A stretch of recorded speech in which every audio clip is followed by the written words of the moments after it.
Good afternoon, everyone. We are coming to you live from sunny Carlisle, Pennsylvania. I am here joined by Colby and Natura. My name is Jasmin Lopez. I am a rising senior, international business and management and Italian studies double major. On campus, I am the recruitment intern in the Office of Admissions. I am a project manager at the Popelshaw Center for Race and Ethnicity. I work in the advancement office. And today, most importantly, I am the student orientation director in the Office of New Student Programs. So I'm going to let them introduce themselves a little bit, but just to let everybody know why we're here today, we are going to be talking about the first year fears and experience that has to do with residence halls and roommates and what to pack, just things to prepare you to come to Dickinson this August. Hi everybody, my name is Colby Lutz. I am a rising senior. I'm from Nashville, Tennessee. I'm an international studies major with a focus in security studies, and I'm minoring in French. On campus, I will be the senior class president this coming year in Student Senate. I am involved in mock trial, and this summer I'm interning at the United States Army War College here in Carlisle, Pennsylvania. My name is Natura Sant Foster. I'm a rising junior. I'm an Italian studies and art history double major, and I'm from Basking Ridge, New Jersey. And this summer I'm working for the Trout Gallery, and during the school year I worked for the Trout Gallery in their education department, and also for the gallery registrar and exhibition designer. On top of that, I am involved in Greek life. I'm an Italian tutor, and I also do various other things on campus, including tour guides. Thank you. So once again, we're here to discuss everything that has to do with residence life and housing and what that means to you guys. If you have any questions, please feel free to post them down in the comments. I've received a couple of questions from the incoming class and some parents, so we're just gonna get started here with just a basic question. Where did you guys live freshman year? And where did you choose your roommate? I know some students are thinking about choosing or they're trying to go random. Dickinson offers that as well, so what did you guys do? My freshman year, I lived in Armstrong Hall in the lower quads. I went random with my roommate. I didn't know him before I got there. We actually didn't talk all that much before we started everything, which ended up working out great. I'm still good friends with him. It was a really great experience for that specific thing, so that was me. Oddly enough, I also was in Armstrong my first year. I lived on the first floor in a triple. I also went random. And I think it was a great experience. I really let Dickinson take over because I figured it'd be good for me to just let them do their magic, because a lot of times people mistake friendship for compatibility. And what I learned was that it's much more important to really be in line regarding times that you wake up and go to sleep and what temperature you like in the room, and if you want to have people over or you want it to be more of a quiet study spot, and sometimes that transcends just being friends. So I did go random and I got along very well with my roommates. And just like both of them, I also lived in Armstrong, but don't worry, not everyone will live in Armstrong. I actually selected my roommate. I joined the class page and we found each other through Facebook. But just like Natura said, we had conversations about what our expectations were instead of just talking about things that we liked and what we were going to major in and what we were interested in joining on campus.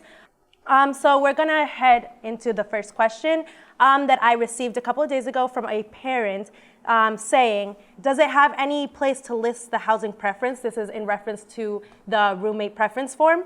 They said that they toured Adams and they loved it, and so they want to know if freshmen get a say where they would like to live, or is that random? Yeah, it's random. You have a say if you want as to who you can live with, but you do not get to choose where you're placed. Across the board, first year living is pretty on par with each other. There's variations in room shape and size, but for the most part, you'll end up having a very similar experience to the other first years, no matter where you live. There's a couple of options. There's Morgan Field, which is actually where we are right now filming this, and it holds 2 first-year residence halls, Dreher and Adams, both of which are quite large. There's around 200 students in each. And then you have the quads, which is kind of a different experience. They're smaller buildings holding about 40 to 60 students in each. And to add on to that, that is only for your first year. So after your first year, once you get to know the campus and all that, we have different options for upperclassmen. And so once you're acclimated, you'll figure out where you want to live, who you want to live with, and then there's a housing lottery that happens every spring for non-first years. And then our second question was, in your opinion, do you recommend gender inclusive or the same gender? And I was just wondering if you could talk about that a little bit and what that means, and yeah. Sure. I mean, that's entirely your preference, and to specify, it's choosing whether or not you would prefer to live with somebody of another gender in the same room as you. It's different than like a bathroom situation or something like that. But that's entirely up to you. And if you do select yes, it isn't necessarily going to happen. You're going to get a call from people in Res Life. And to talk a little bit more about if that's an option that you would like, and sort of the specifics about that, since it's a little bit non-traditional, but otherwise it's a really great option. I've had friends who have done it and have made amazing friends and had great roommates out of that. So that is an option for you. It's not necessarily binding either if you do decide to check that off, but I think that it's good if you're open to that. And just to specify a little more, with when you select that option on your form, it specifically means to live in the same room with someone who might identify as a different gender than yourself. All of our buildings are co-ed, every single building. So, and usually it's divided by either floor or wing of the building. And then on larger buildings, the wings will be divided. So like half of one floor will be male, and half one side will be female. Mm-hmm. You can still go and change your preferences up to July 1st. So if you decide after this Facebook Live discussion that you no longer think that you're a person who goes to bed at 9 p.m., then you can change it up to July 1st, and then after that it'll be locked. So yeah. Our next question I want to ask you guys, what is, let me rephrase the question. Do you feel like, we all lived in Armstrong as we mentioned earlier, do you feel like you were able to meet students who lived up here on Morgan Field? Or did you feel like there was some type of divide? What was your experience with that? Well, actually my roommate, my first year, she was in a first year group. It's like an orientation group that you'll have your first couple weeks that you'll spend a lot of time with here on Dickinson's campus. So she was actually friends with quite a few people who lived on Morgan Field, and I spent a lot of time with her. So that's how I got connected with people that lived on Morgan Field, because I was in the lower quads where Armstrong is. So you'll just meet people and they'll live in certain places, and then you'll start hanging out with them, and just, it's very fluid. Like you can definitely decide to spend a lot more time in your residence hall or in your area in general. But a lot of times through people you meet in classes, your first year groups, your clubs, activities, you'll be meeting a lot of people that live in a lot of different places. And usually through that you'll be able to connect and not necessarily stay in one location. So I did have a lot of friends that lived in Adams, although I lived in Armstrong, and they came to me and I came to them. So we had a really great relationship and didn't necessarily stay in one place, which I think is good because you get a lot of different experiences by moving around on campus. Yeah, I would say that, in my experience, I had a similar experience to that. The FIGs and other things that you do on campus really help transcend the, possible divide between the two sides of the campus when it comes to first year housing. In my experience, a lot of us actually hung out in Armstrong. We would spend time in the kitchen with the pool table and whatnot. So there was a lot of good common space on the first floor of that building, and each building has significant common space where you can cook something or spend time with your friends, whatever it may be. Because oftentimes in the individual rooms themselves, there might not be enough space for all of your friends that you want to have over. So you can spend time outside. So that was my experience with that. We would have people come from all over, and we'd go and get them at the door and let them in, and we would hang out. So I think that's my experience with that. Yeah, and I think living because the dorms aren't that big, you get closer to the people that live on your floor. So for example, I was in Armstrong with about 25 other girls, and so we would just come out on the hall together and have snacks, or we would go to somebody's room and watch a movie, or just, talk about our day. And so those smaller halls make it easier for us to connect. So the girls that were across from my room specifically, they would knock if they needed something, or they would have their door open and I would just pop in and say hello. So I think it definitely makes for a great way to meet people. And also, our RA, I had a resident advisor on my hall, and she was great creating events for us to bond and for us to meet people. So that leads into my next question. What role do resident advisors play in the first year dorms? You being a resident advisor yourself, and obviously you having an experience with one at some point, what role do they play for first years? I think, in my opinion, the biggest role they play is helping the floors to bond with each other. They do a lot of work to facilitate that, and they hold events and they have meetings and such where everyone can get together and talk about any problems there might be on the floor, and they kind of facilitate that. They also do some other things. They assist with any conflicts there might be between roommates, should there be any. And they do some other, things that are kind of less important to like the floor cohesion, but that are important in general. But overall, I think they're a really good resource for the residents, and they're also they help make the floors closer as a group. Mm-hmm. And I had a really great relationship with my RA. As Colby was saying before, I also used the Armstrong kitchen a lot. I did a lot of cooking and hanging out there and homework, and my RA would pop by all the time. We'd have nice conversations, kind of just go over our day. And it's nice to have somebody that's a little bit older than you, that's been seasoned here, I guess, if you want to use that word, but has gone through a lot of experiences and really understands what it means to be a part of the Dickinson community, and to have grown through a couple years of being here. It's great to have somebody that is designated to you and the other people that live in your area, to help with your own personal like struggles and questions, because they're really here for you as an individual, not just like as a resident. So it's been nice to foster a really great relationship with my first year RA, and she helped me with things that were like class related and friendship related, and just in general the little things that pop up being a first year. But I found her to be incredibly helpful and was always had her door open to us. Yeah, and just to give you all a bit of an idea of how they work, for first year dorms, there'll usually be an RA on each floor. In a larger building, sometimes there'll be two, and they're usually assigned to handle groups of students that are anywhere between 25 to 40. And usually it's based off of gender identification. There'll be a female RA for the females and a male RA for the males. So that's kind of just how they're set up in the first year dorms. And just to follow up, I know that obviously conflict arises between roommates, especially as we were talking about earlier. If you go ahead and select someone and then you find out that you guys don't really get along, or even if you went random and there are things that you're concerned about, things that aren't going as well. I know that RAs do play a role in that as well, but I'm talking more specifically about like the roommate agreement for first years. Would you care to explain a little bit about what that is? Yeah, sure. So in my experience, I was really lucky my freshman year. I didn't have any trouble with my roommate. We had a really great relationship, but that's not the case for everyone, and that's just kind of how it goes. It's not anyone's fault, really.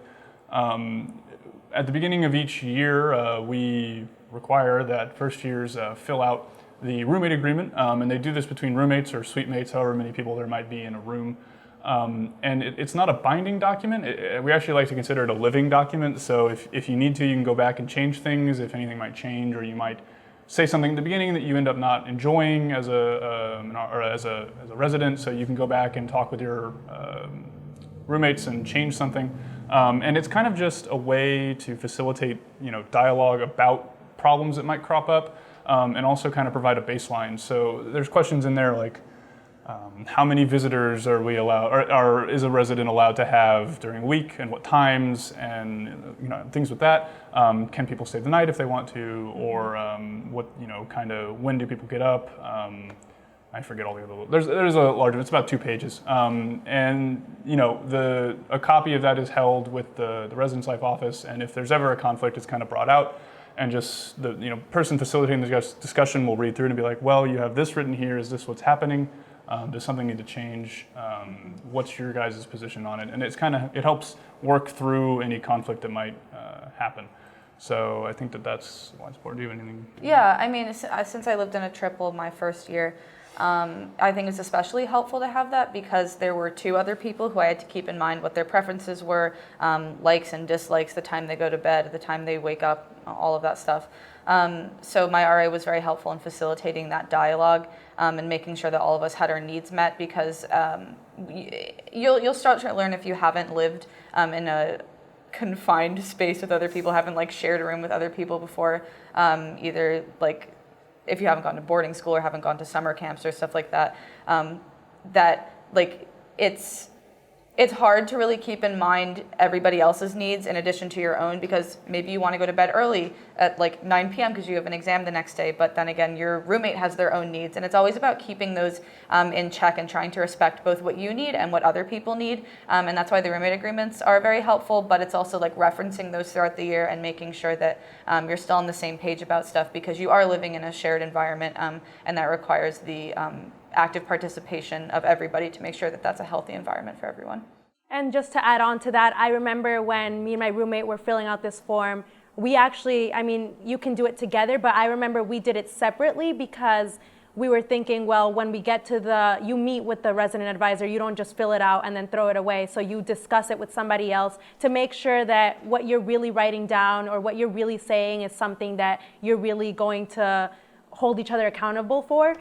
So we filled it out separately. Then we got to the meeting and realized some things that we didn't agree on, and so we talked through those things. But at first I remember being like, why do we have to do this? And then it ended up just being so helpful that we were required to do it.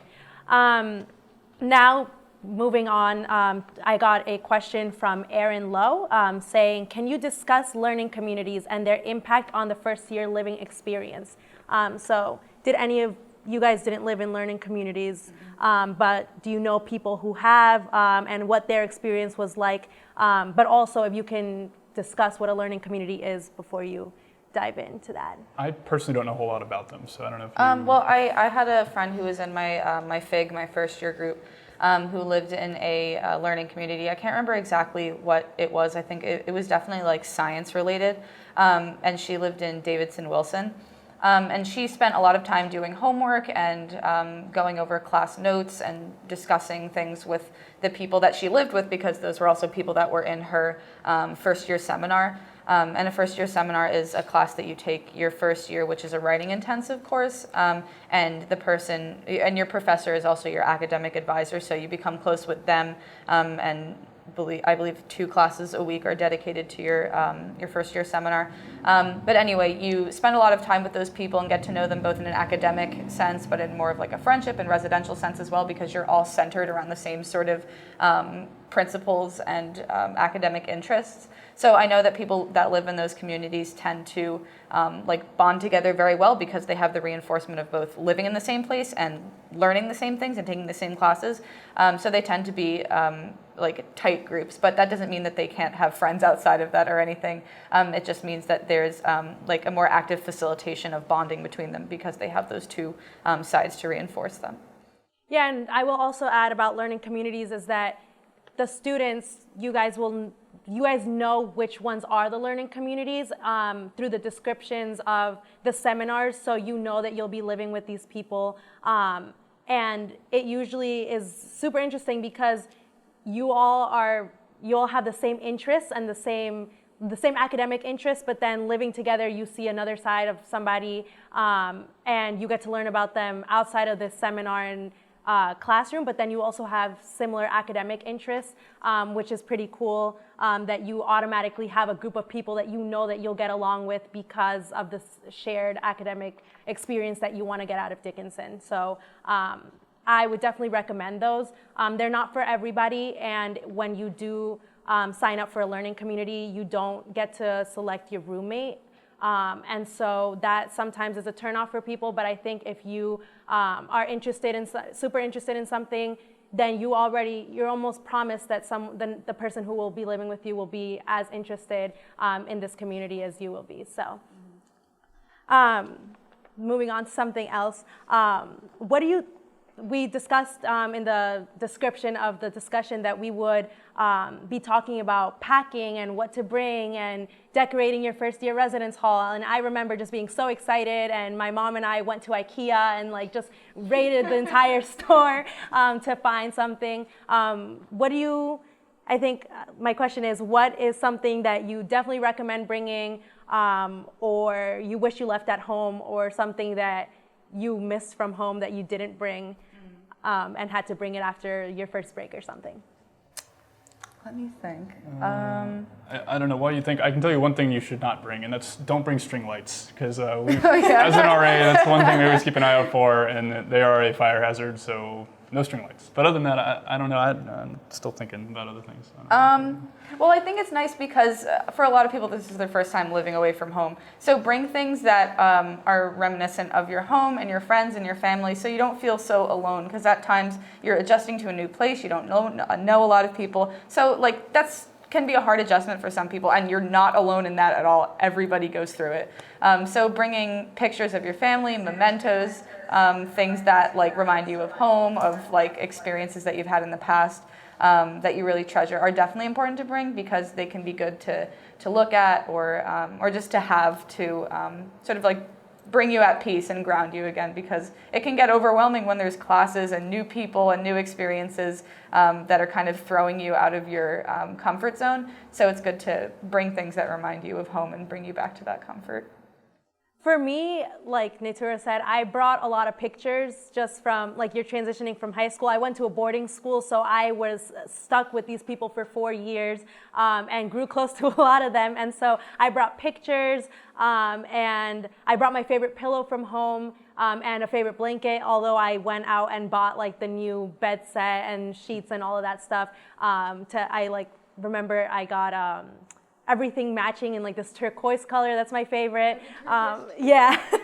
So I got a lamp that was that color. I got the sheets and everything, but I still brought like my favorite blanket and my favorite pillow, and then a bunch of pictures to always remember, and also to reach out to those friends that I had in high school, because you get so like into your college experience and joining new clubs and your classes and everything, that I always had to make sure to remember, like, let me see how everyone else is doing. Also, I think like if you don't have your own mini fridge and microwave, definitely rent one from the school, because you're just for your own health, you should be eating more than just like ramen noodles and all that stuff. Like, because you have like it also is a new environment, so like your eating patterns might change and all that stuff. So having a refrigerator could have like fruits and veggies and stuff that isn't just cookie dough and Doritos, all as enticing as that may be, because you have the emancipation from your fridge at home. But yeah, definitely get a fridge and a microwave. I think that was good for me to have in the room too. Yeah. I mean, I will say you can use the fridge and microwave in the common room, but it is nice to have in your room in case you really don't want to leave or something like that. So that is good to have. And what my roommate and I did was we did the micro fridge rental from the bookstore, and we split the cost. So the school, when you get there, it's already installed for you, ready to go. And then when you leave, you just make sure you clean it up, and then they remove it from the room. So yeah. I wanted to share a shout out to Natura and myself, two of our professors who are traveling through Italy right now are watching, so we just wanted to say hello. Ciao. Also, another thing that I wanted to ask you guys was, do you think that after your first year you were able to find roommates, or was that like, do you know people that went random after their first year, even though you have the option to choose people? Yeah, well, I lived in the Romance Language House my sophomore year, and I essentially not really like went random, but I said that I wanted to live there, so I knew that there would be at least somebody who shared my similar interests, because I'm an Italian student. And it turned out that the person I was paired with is an Italian student and an art history major, and we both work at the Trout Gallery together and took 2 classes together our first semester sophomore year. So we got along really well, had a really awesome relationship. So even after your first year, you shouldn't even need to feel the pressure to like room necessarily with your friends, because as nice as it is to live with your friends, there are also definite like downfalls to that, as in you're spending a lot of time with them as friends and then spending a lot of time with them as roommates. So it can be a bit suffocating sometimes, and I know some of my friends have experienced that. So I would just consider that in deciding where you want to live your sophomore year. But I'm a big fan of the special interest housing. We have ones that are dedicated to the Romance languages, like myself, where people who take French, Spanish, Italian, Portuguese, am I missing one of them? I think that's all of them. So, yeah. Can live there, in addition to the like teachers' assistants or the OSAs, who are exchange students from the countries that speak those languages. So it's really cool because you get to reinforce the languages that you're learning.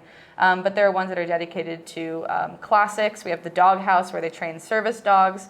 There's an arts collective house. I know I'm missing a lot. An international house. Feminist collective. What was that? Feminist collective. Feminist collective. So if you're not entirely sure that you want to live with your friends and you'd rather live with people that you share interests with, the special interest housing are also a really great option. And a lot of times you don't choose your direct roommate. So that can be similar to the first year housing experience through that.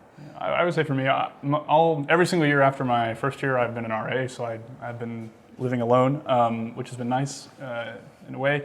But if I had not been an RA, I 100% would have continued living with my first year roommate. Mm-hmm. I don't know, we got along really well together, which is nice. But I think that there's a lot of options going into your sophomore year, like different setups, like quads or doubles or a couple triples. Like there's a lot of different options, even 8-person suites, should you want to do that. So I think there's a lot of ways you can find a place where you can be happy. I don't know. It's a long way off, though. So. Mm-hmm. Yeah.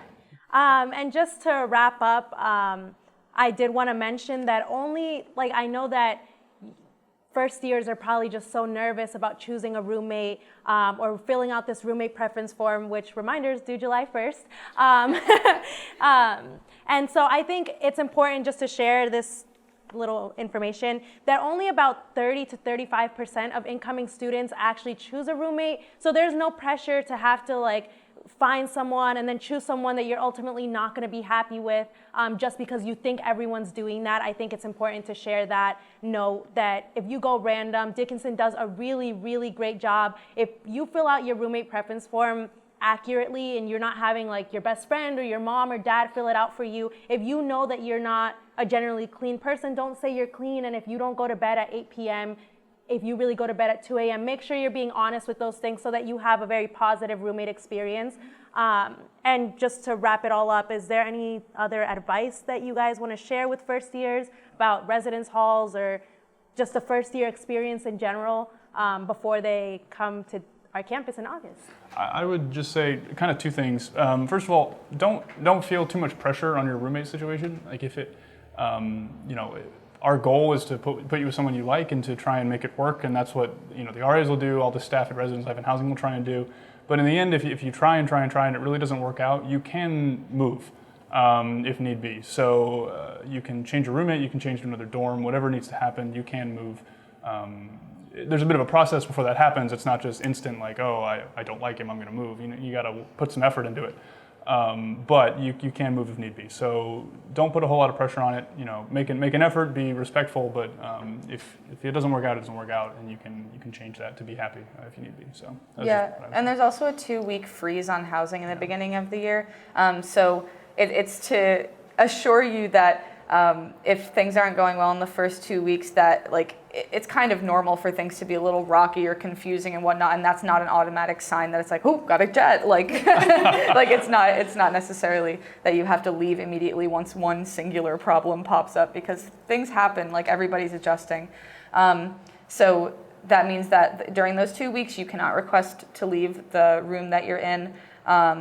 And it just makes you think a little bit more and try and work things out before they become more serious problems. And if those problems do sustain longer than those 2 weeks, then that issue can be addressed. But it gives you the opportunity to work things out and to sort of try and get on the same page. Because a lot of times all you need to do is really discuss things and work them out a little bit harder to try and get on the same page. And I will add just one last thing, that your roommate doesn't have to be your best friend. So as long as you're being compatible, like that you're compatible and that you're living together and respecting each other and each other's space and making sure, like Natura said, that you're addressing everybody's needs appropriately, then the person, you can have an entirely different group of friends, and that's fine. Just something else to share. The Residence Life and Housing team will be sharing the housing assignments the first week of August. So once that happens, then if you have any other questions, you can reach out to them. You can reach out to us. And yeah, we are very excited to see you guys in August. We've done a lot of planning for your first couple weeks here, and we can't wait to see you guys.